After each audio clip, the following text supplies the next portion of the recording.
Welcome everyone to Peacebody. Today we have a very special guest, Mona Ottum. She is a registered dietitian, nutritionist, and a certified functional practitioner. And we're so happy to have her. I've known her for several years now, and she has a private practice in Michigan for the last 3 years.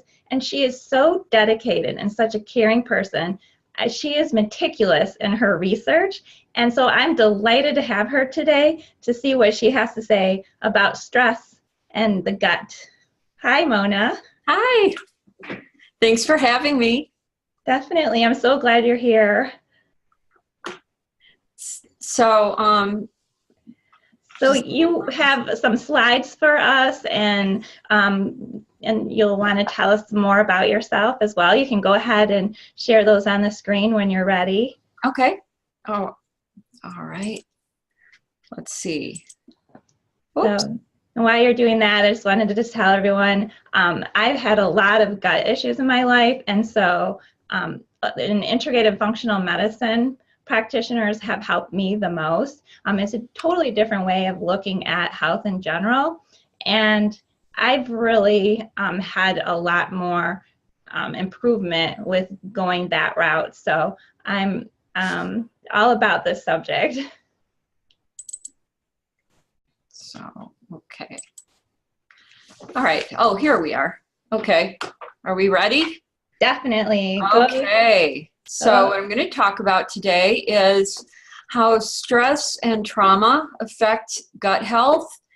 What I'll tell you a little bit about myself and my background, and also give you some ideas of what stress is, and what is trauma, kind of define it for you so you know what's going on, because then you will understand better how stress changes your body, and specifically your GI tract. And then talk about why is gut dysfunction important, and why is the way that stress affects your gut important? Is gut dysfunction a big deal? And then I'm going to look at kind of 4 classes of GI disorders or gastrointestinal disorders.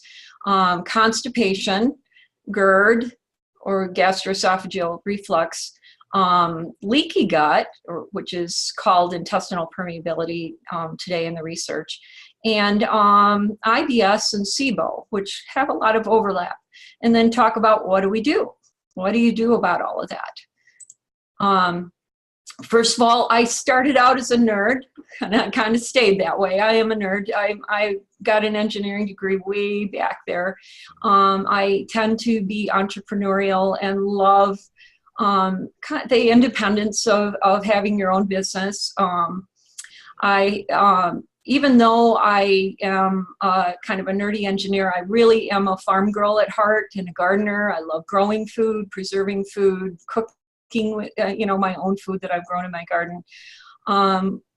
When I had a health issue and also my children, the same one, an autoimmune disease, I decided that I really needed it to move into a nutrition career, and went back to school, became a dietitian in 2009, got a master's degree in 2014, and along that journey discovered a thing called functional medicine and fell in love with it. I did get a review paper published in 2015 as part of my master's degree that I'm very proud of. And most recently, just not even a year ago, I became an IFMCP practitioner. So it's a IFM certified practitioner, which is about a 4-year journey at the least, really. It's quite an exercise.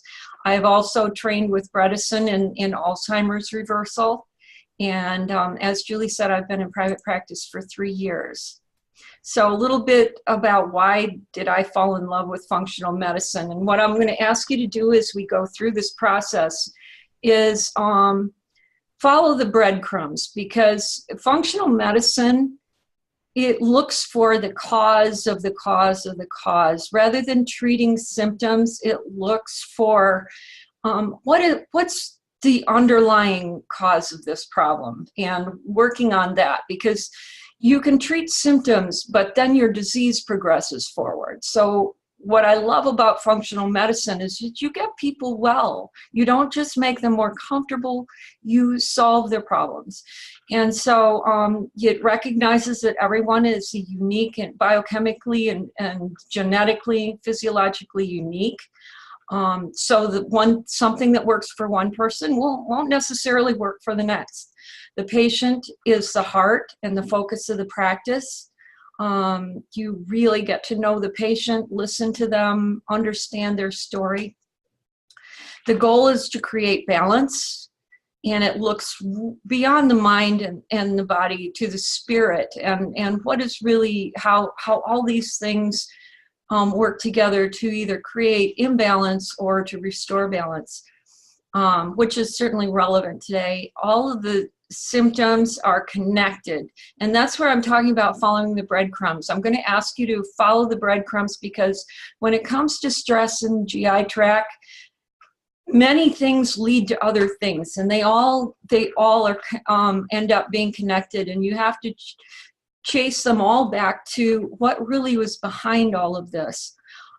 Defining health as a positive vitality is important, especially in not an absence of disease, or even not an absence of symptoms, if you will. Just making someone comfortable is not a solution.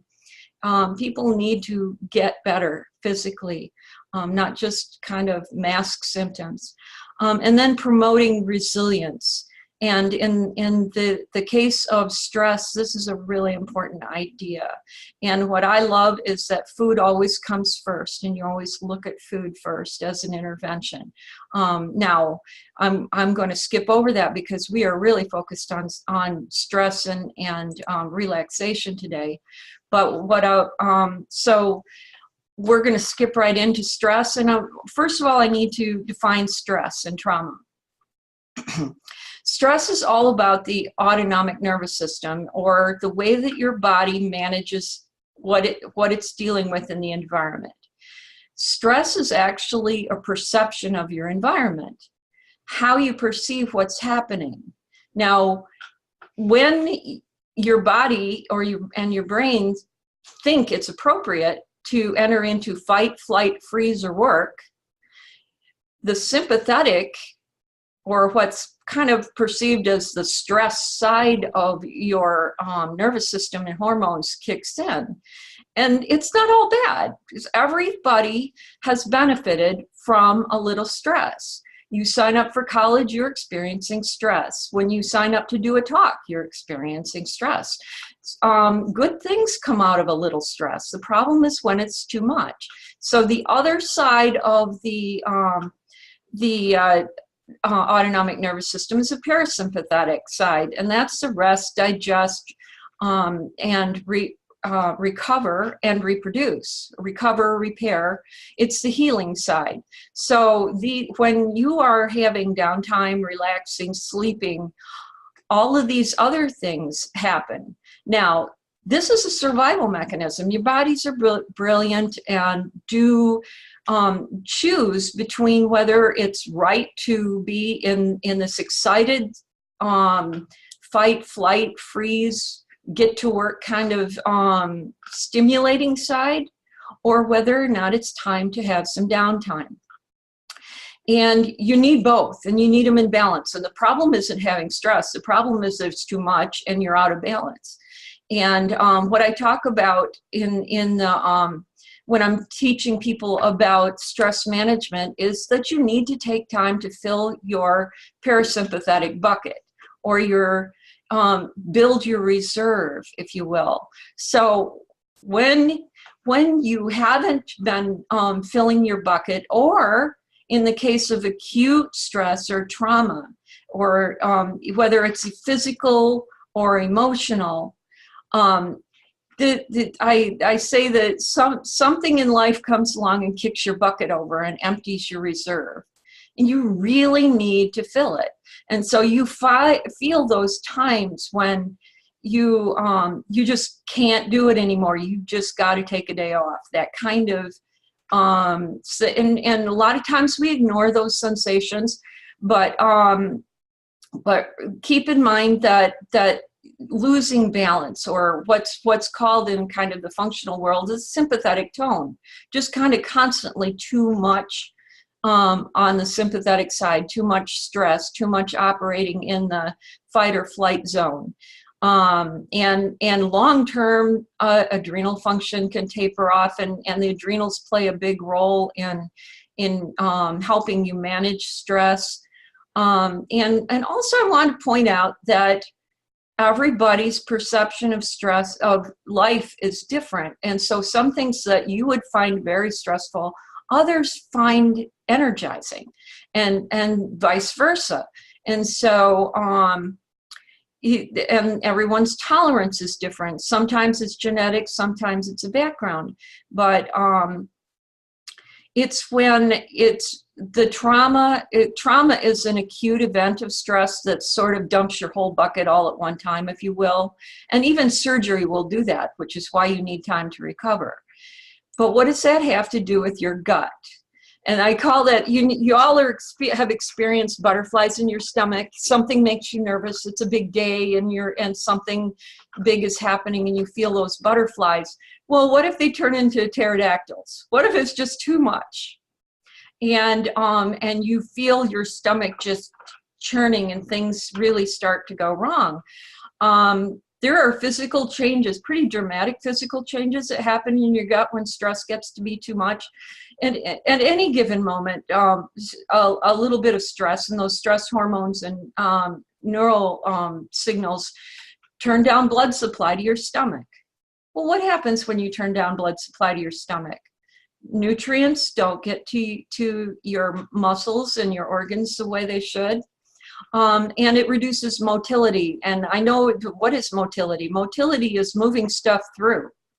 So things don't move as fast, and then it causes constipation. Or on the other side, it's too rapid, and you empty your bowels. You know, when I lose things, that's a stressful event for me, not being able to find something.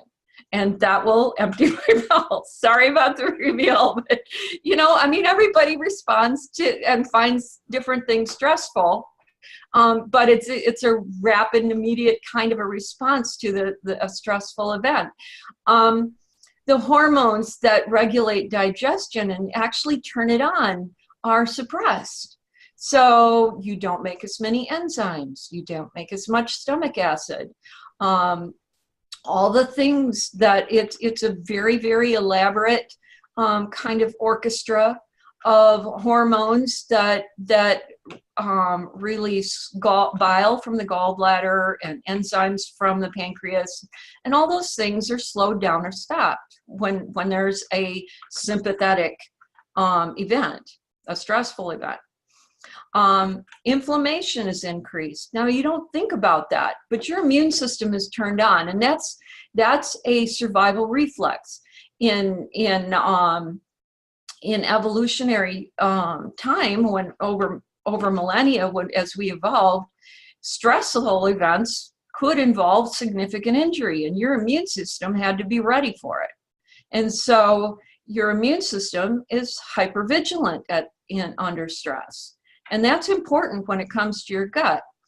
70% of your immune system, 80% of your immune system lines your gut, which means that your immune system is really, really turned on during stressful events. Also, the microbiome changes, it's secondary or primary, because the microbiome constantly interacts with your immune system. So when your immune system that lines your gut changes, so does your microbiome. And then behavior changes. You do things differently. Importantly, you eat differently. So when you're under stress, do you go eat a big bowl of broccoli? Probably not. That's not our instinct to go grab something healthy when you're stressed out. You're going to grab something fast. It's probably going to be high carb, and you're going to eat it fast and maybe not chew as well. Mona, isn't that one of the reasons? Gastrointestinal tract.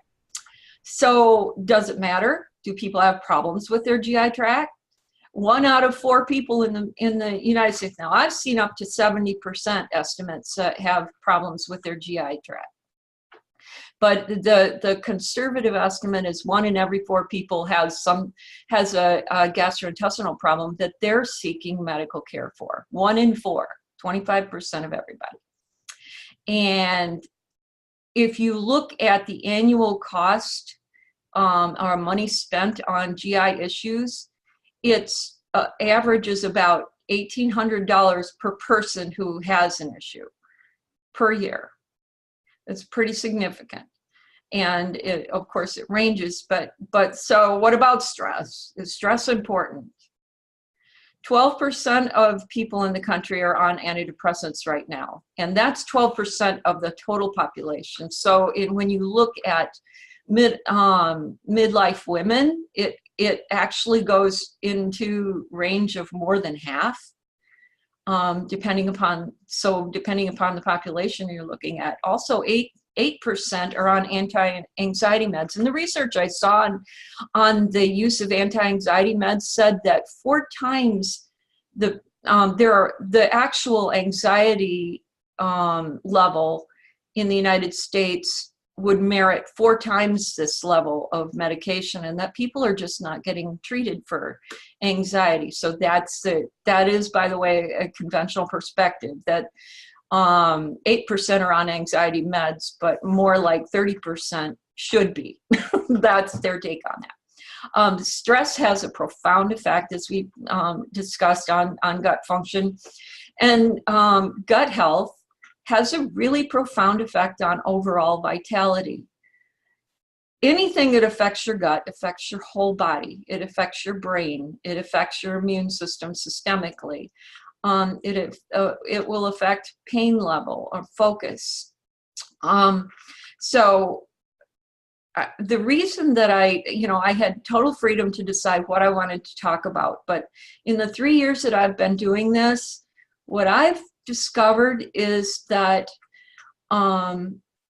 there is almost, whenever I run into a really, really broken gut, something that's just not working at all, and it's causing a lot of pain and discomfort and dysfunction, there is always some element of stress or trauma involved. And it's taken me some time to come to this realization that I really need to look at that and support that too. Gut dysfunction is almost always a factor in all chronic diseases. That's a naturopathic adage that, I'll always take a look at what's going on with the gut. So what about constipation? That slow motility thing that I talked about. What's amazing to me is what people think is normal. And I've decided that people don't know what's normal anymore for bowel movements. You really should have at least one. My preference is 2 or 3 times a day. And people will come to me and say, oh, it's every 2 or 3 days, it's okay. And I'm like, no. And why? What I describe constipation is because elimination is eliminating toxins and waste. And if you're constipated, you are failing to eliminate toxins and waste. Your body is accumulating, they're reabsorbing into your bloodstream, they're not getting out of your body quickly. And not only does that change your toxic load, increase your toxic load in your body, but it also alters your microbiome. And so constipation causes a lot of systemic problems. You also, because things aren't moving, they're kind of freezing the mobility and pushing backwards through the GI tract, which can add to reflux or GERD. So there's a connection between constipation and gastroesophageal reflux. So this is the first breadcrumb I want you to follow, which is the connection between constipation and GERD. Because reflux is actually very rarely too much acid. It's extremely rare. What's usually going on is that the valve between the stomach and the esophagus is opening up when it shouldn't. And a lot of things keep that valve closed. If you've seen kids who can eat a meal and then run outside and stand on their heads, and they don't have any reflux. It's not going, gravity's not moving it. That valve is really tight, and it should be. When you're fed, that there's pretty strong reflexes that tighten that valve, and it should work. But so reflux is really the failure of the lower esophageal sphincter, which I'll call the LES. And what causes that failure? Well, the biggest one is pressure. I've already mentioned constipation that puts pressure on that valve. Abdominal obesity causes that. Pregnancy, it's very common to have reflux with pregnancy. And then very large meals, which is not unusual, and for us to kind of go all day on nibbling and not eating much, and then go out to eat and eat like 80% of our calories in a single meal. Well, that can cause reflux because it's just too much all at once. And another thing, because it's a neural and hormone reflex, that not enough stomach acid can actually cause GERD. And what causes that? Stress. Stress can cause too much acid, but it also can cause not enough by suppressing your GI tract. Treatment with a proton pump inhibitor. Okay, so proton pump inhibitors are anti-GERD medications, huge class of medication, one of the biggest classes of medication that's being used today. And it reduces your stomach acid. Unfortunately, your stomach acid is more often already low. And what it does is, this is one of those treat the symptoms things, because if your LES is failing and you're getting acid into your esophagus, it's burning. It's causing that burning and acid reflux sensation. And so if you make your stomach neutral, you take that acid out or bring it down to almost nothing, then it won't burn. But you also aren't digesting food, because the acid in your stomach is really important. What does stomach acid do? Now, I want you to know that when we eat a meal, it is normal for the pH of your stomach to drop down to 1.5 or 2, which is almost battery acid zone. That's normal. That's normal functioning. And that does a number of important things for your body. It starts to denature protein so that you can digest it and absorb it. It puts minerals into a form that can be, and frees them up so they can be absorbed. And it makes your stomach contents sterile or very close to it. It kills bacteria. It is your antibacterial defense. So if you kill off, or you stop making stomach acid, you increase the chances of bacteria entering your small intestine.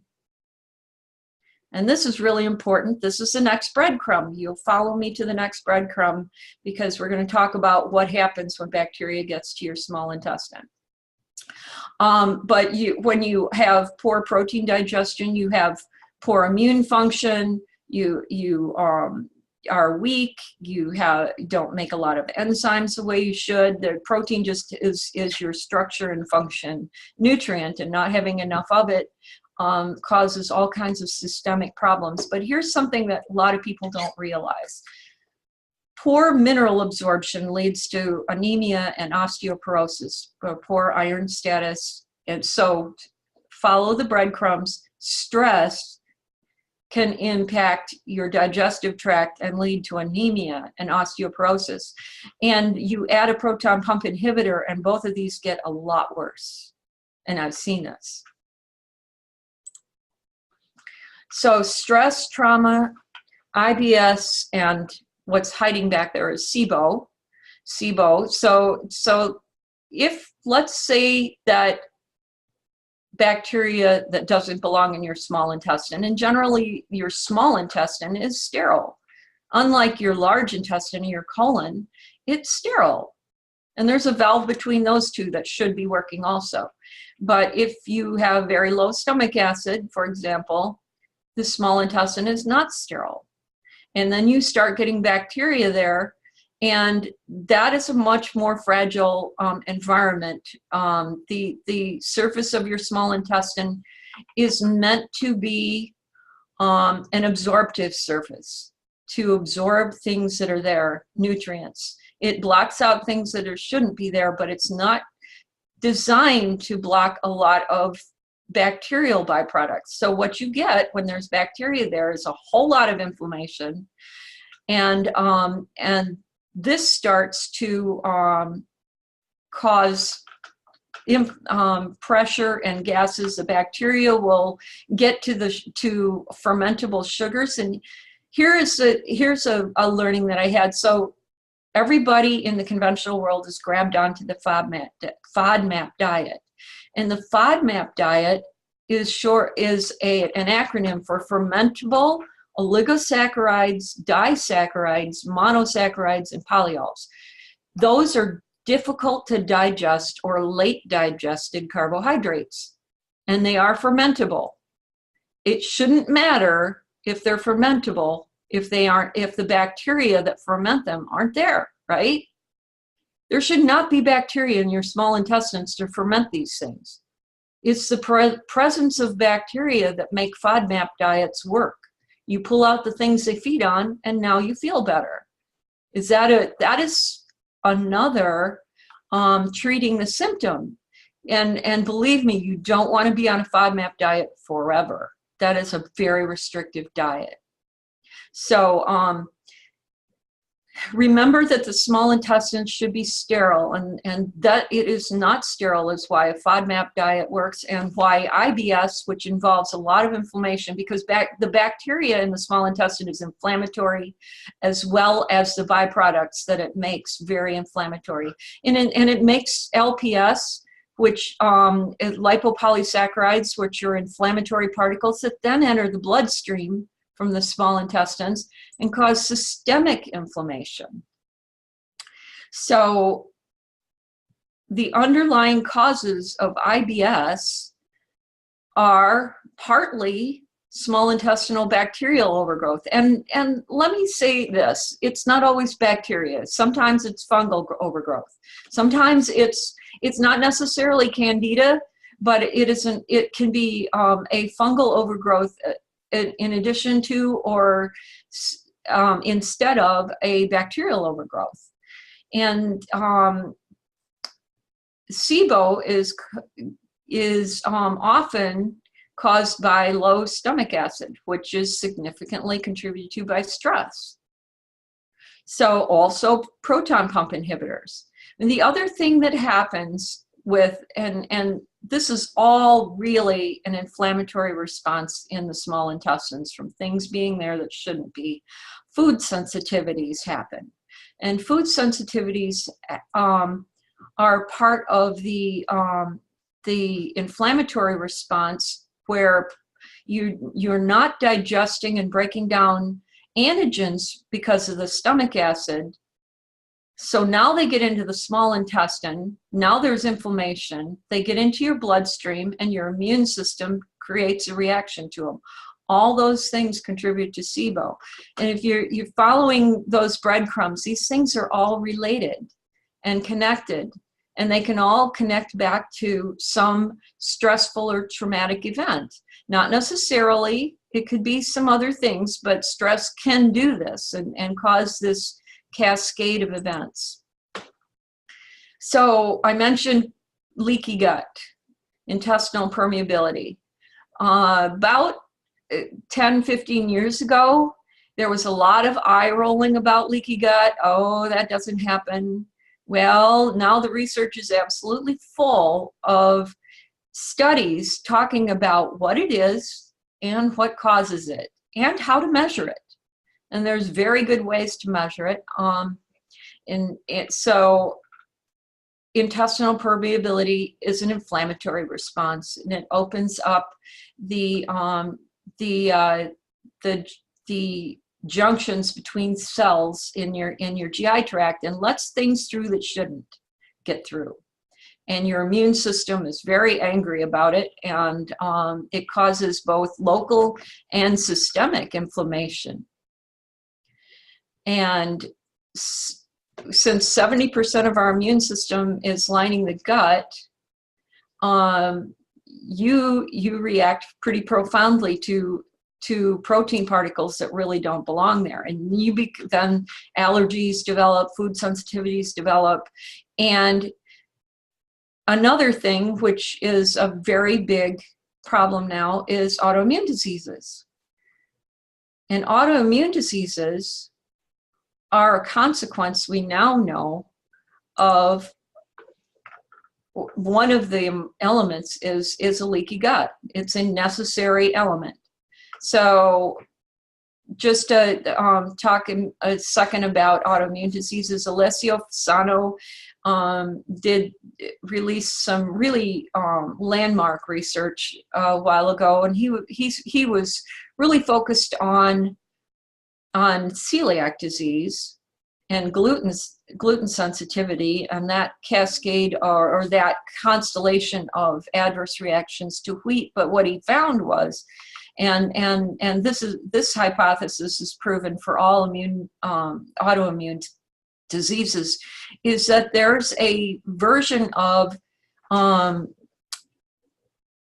protein. Oh, I'm sorry about that. Molecular mimicry. That's what it's called. So with intestinal permeability, proteins get into your bloodstream that A, don't belong there, and B, have a general kind of resemblance to tissues in your body. Some small part of that protein looks like something in your body. So then your immune system starts to react to that and attack a part of your body.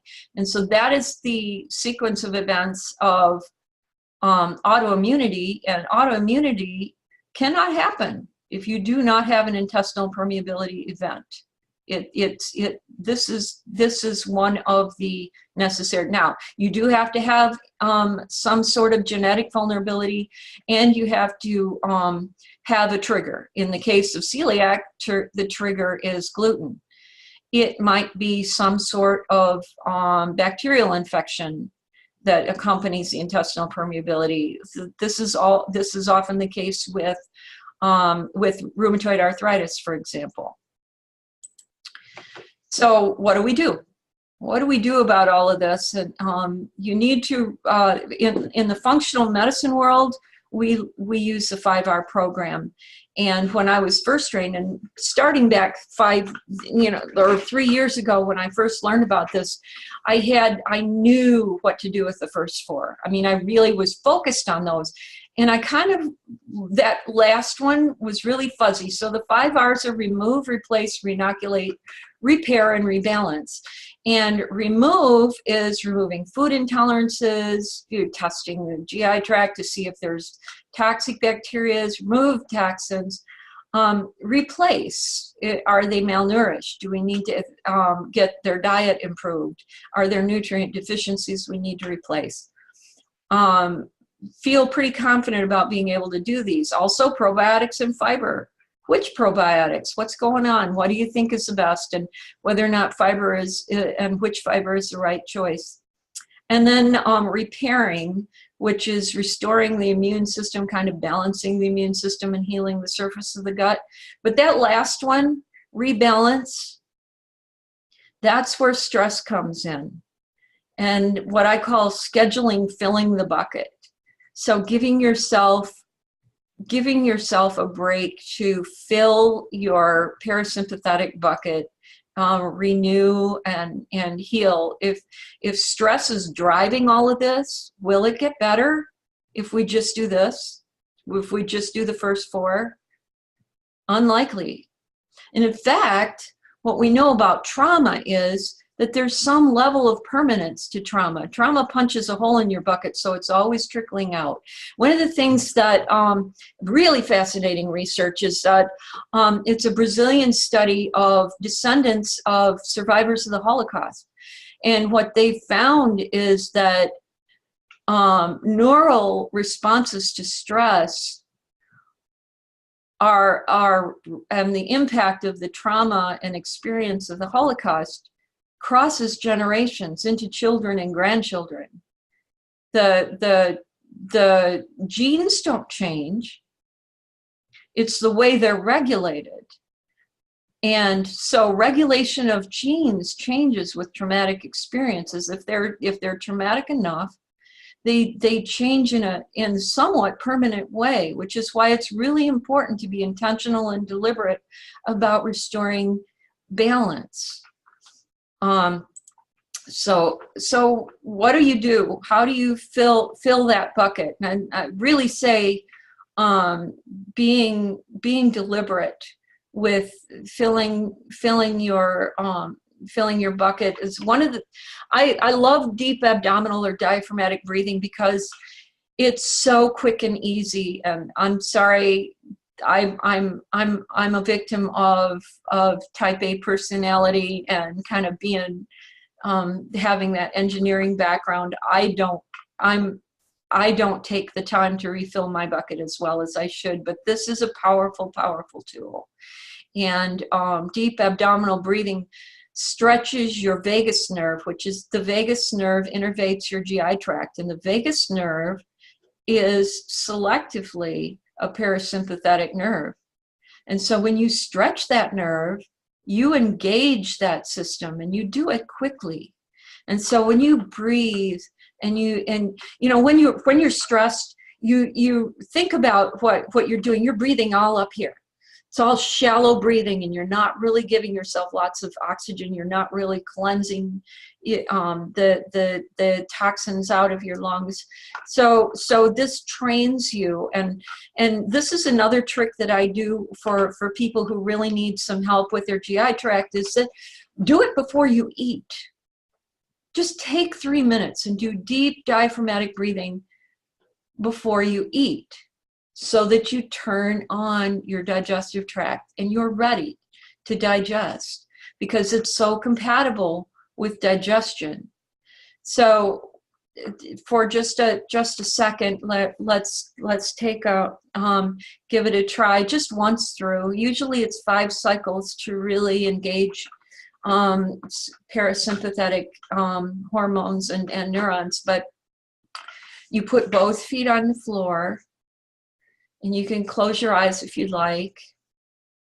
Gently exhale through your mouth, and then inhale slowly through your nose to the count of 4.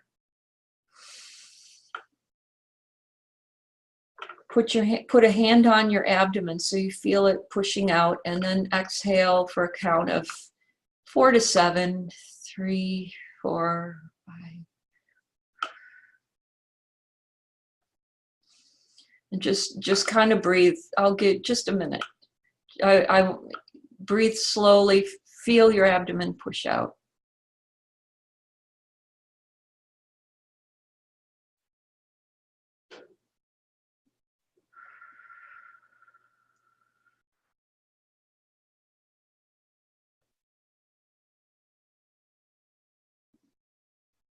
It's really hard to count and do it at the same time.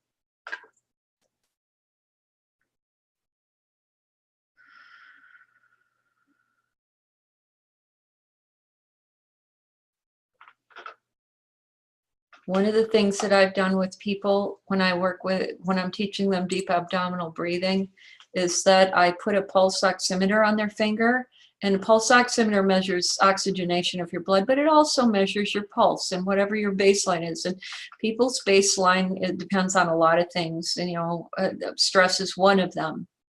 But fitness is another. So your baseline is kind of determined by your resting pulse, but you need to know where you started. And then I have them do 5 minutes of deep abdominal breathing and recheck their pulse. And invariably it's lower. that is a form of biofeedback. You become aware of how to relax and how to use breathing to relax. You can engage parasympathetic tone. And I know it seems counterproductive to rush the process, but really, abdominal breathing is a quick exercise that's really powerful. Other things that you can do, I want to point out that some of the most important research on longevity and just wellness and vitality is in the blue zones. If you don't know what blue zones are, blue zones, Dan Bentner together with the National Geographic went around the world and studied and investigated where and what places did people live to be 100, healthy and productive. So they were well into their 90s, still working, still gardening, still farming, still doing surgeries if they're a doctor, at an unusually high rate. And what he was surprised by, and I've read his books, and really impressed by this, is that there is some sort of spiritual practice that's part of all of these areas, and not the same one and not the same way, but they all have a spiritual practice which restores their spirit, if you will, and it's not just religiosity, it's not being religious, it's about practicing spirituality. And then take, whether it's meditation or prayer or yoga, you can do guided imagery. And many times it's just a deep connection with nature, where they make it a practice on a routine basis to be outside, to be connecting with nature, take quiet time to explore nature. They grow their own food like me. So that is my time with nature, and I find it very therapeutic to garden. And another thing that I use with people, and I think, Americans seem to be really hard on themselves, and especially my patients, then especially women, but people in general. And so a gratitude or self-appreciation journal can change your inner dialogue and change the way you think and react to the world. And remember, stress is perception. If you can change your perception of the world, you can change your response to the world. And a very nice tool for that is gratitude and appreciation journals. So if you have to write one thing every single day that you're grateful for, at first you will start to think, oh, I'm going to run out of things after about 4, but you won't. You won't run out of things to be grateful for. And it'll be a very self-affirming journey, to, especially for those who are really hard on themselves, to write down things that are good about you. What do you appreciate about you? And it can also help you fend off those stressful events where people don't appreciate you. And you don't hear appreciation in people's voices, whether it's a boss or a random person on the street even. Or really, we shouldn't care about that, but we do. And because people can be mean for no reason at all. I think about driving. That's one of the biggest places where people are just mean. So be kind to yourself. And really the way to make this happen is to be intentional about it. Commit to filling that bucket. Commit to taking time to regenerate your spirit and your soul. And it will have a huge impact on the health of your gut. And then there are some other things that are either higher level and take a professional, or take some equipment, or some investment, or a little more deliberate effort. One of the things is that sometimes if there's a traumatic or emotional event that's just really affecting you long term, Counseling and energy medicine can be very helpful to let that go. Because remember, I said some of those things are so big that they poke holes in your bucket. It's hard to get back from them. And no matter how intentional you are to not let them affect you or not remember them, they're there. Herbal adaptogens, things like ashwagandha, rhodiola, cordyceps, and there are many, and they all have slightly different effects. They reduce inflammation, but they also bring balance to your adrenal glands and your autonomic nervous system. Biofeedback is helpful. Monitoring heart rate variability and then learning to control. Heart rate variability is an interesting science. It is measures how your heart rate responds to the environment, and it is a pretty good marker of how much sympathetic tone you have. And then I mentioned the pulse oximeter. Guys, that's less than $20. That's the cheapest biofeedback you can get. You put that on your finger, find out what your pulse is, do some deep abdominal breathing, and then see where it ends up. Make it a game. See how low you can get your, how low you can get your pulse today. What's your low level? How relaxed can you make yourself? And then I'm a huge fan of this. These are my zone. I love pets, music, art, color. I'm going to throw color in there. Laughter and play therapy, like games, taking time for family games. All these things really increase parasympathetic or fill your bucket. Don't ignore sleep. We need enough sleep. And be in control of your managing your schedule. We get jerked around by a lot of things. So the biggest part of managing your schedule is learning to say no. And this is from a person who really fails at that. So I'm not going to own that. Being an expert, I hate saying no. And we need to know ourselves, but I'm getting better at it. And it helps to be deliberate in that way too. And the final thing, this is a huge, huge part of the blue zones, is building a community. We're social beings. Filling our bucket needs to be with people that we care about, who care about us, who resonate with us. Who is your posse, your tribe? Find your tribe. Find the people that lift you up. And time with them is time filling your bucket. It is not time wasted. So build and cultivate your community, or your moai. Moai is, by the way, from Okinawa, which is a blue zone. And it's a practice that women enter into where they, in their teens, find a group of friends and they stay together their entire life. It can be 80 years.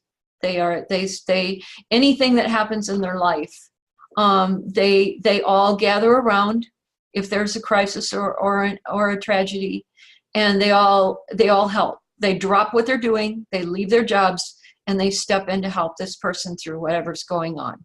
So it's kind of an amazing learning from the blue zones. So guys, thank you so much for allowing me to talk about this thing that I care about so much and have learned, sometimes the hard way. So this is how to get in touch with me should you wish to do that, and I can take any questions that you have.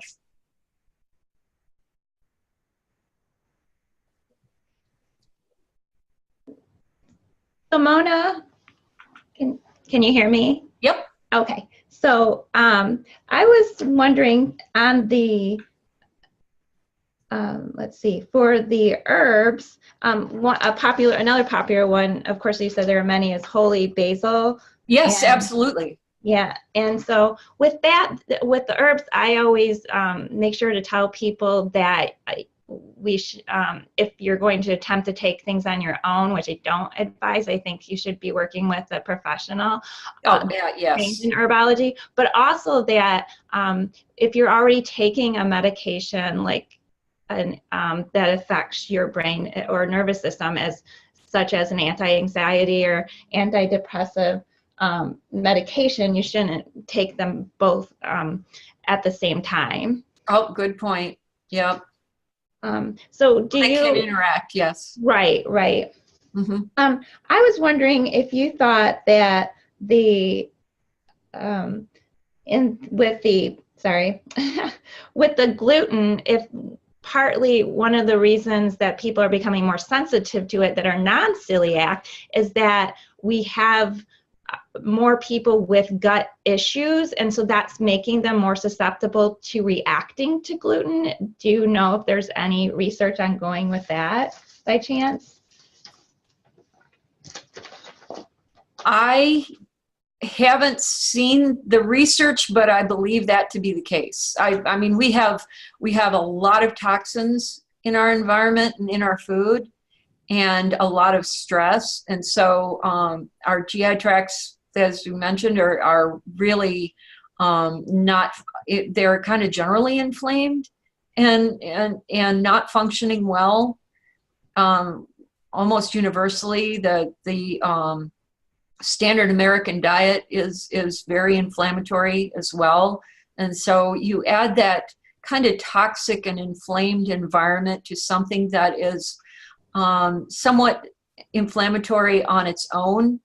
There is certainly a genetic component. So about, maybe 30% of people will have some reaction to gluten, maybe more. It's estimated between, like 25 and 40%. So we don't know, it depends on the research, but not everybody reacts adversely, but a lot of people do. And I think, Alessio, I've heard Alessio Fasano talk about this, and he's really adamant that it is not his opinion that gluten is bad for everybody, but celiac is certainly not the only version of adverse reaction to gluten, and the others are really complicated, and our current food environment plays, and environment in general. We have glyphosate, which is and glyphosate's just one example of a pesticide. A pesticide. Glyphosate is Roundup. It's actually an herbicide, but there are pesticides, there are herbicides, there's all kinds of environmental chemicals that show up in our food and end up in our bloodstream and in our GI tract, and our bodies just they were not designed to see and react to those things. Those weren't part of our food environment when we evolved, and so. What testing they've done on all of these things really hasn't gotten to the bottom of what is their long-term impact. And I think that we may be blaming gluten for things that are not gluten. They might be that wheat is grown commercially and smothered with a lot of chemicals and grown on fields that are depleted, and grown in fields that are exposed to air pollution. And rice as well. You think of rice is gluten-free, but it's sometimes grown in environments that have a lot of arsenic or lead in the air. Right. You need to, that's not to be afraid of all food, but if I had a fragile gut, if I had a lot of issues, I would steer away from industrial foods. So the big four: soy, corn, wheat, and dairy, conventionally raised dairy, because of all of the chemicals that come along for the ride. Interesting. And I think that leads us all back to your topic too today, is that we are exposed to a lot of different things. Our bodies are exposed, but our bodies are resilient. We do handle things so well, as a matter of fact. Right. We're exposed to things that people have never been exposed to in past generations. So, just the list can go on. But so that's why it makes how your body handles stress so important, and us, like you were saying, filling up the bucket. And so that's like one of the things with Peacebody it's all about, is practicing mindfulness, doing meditation, bringing in the inner peace, and looking at the environment that you can control and focusing on that and having the positive focus, so that you can, when your body's more relaxed, when it's able to heal and function more optimally, and we're able to just cope in a certain way and enjoy life. So right. I just love the connection, though, with the body and the nervous system and the stress and the effects on the gut and the effects on the physical health. Why do I love that? Not because it's happening, but because that empowers us, because then we can see how much we can affect that ourselves by our disposition, by developing those healthy habits you talked about. Right. Well, and yeah, it's amazing how, functional medicine, one of their axioms is increasing organ reserve, and how I've discovered that an important way to increase the gastrointestinal system is to simply focus on increasing parasympathetic tone, to learn to relax, to learn to change your inner dialogue, if you will, to bring beauty and joy into your life. Yeah. Definitely. Well, we really appreciate having you today, and your information is definitely will be well received by those who are interested in the topic, and hopefully to those who are new to integrative functional medicine, that there are different ideas for achieving and approaching gut health, and stress is just one of the many topics, but it's a vital one because it's one that you can do at home. So I'm so happy that you picked this topic, and it's definitely very helpful. So thank you, Mona. Well, thank you for having me. Yeah, we'd love to have you back again. Okay. Thank you. Thanks. Okay. Bye. Bye.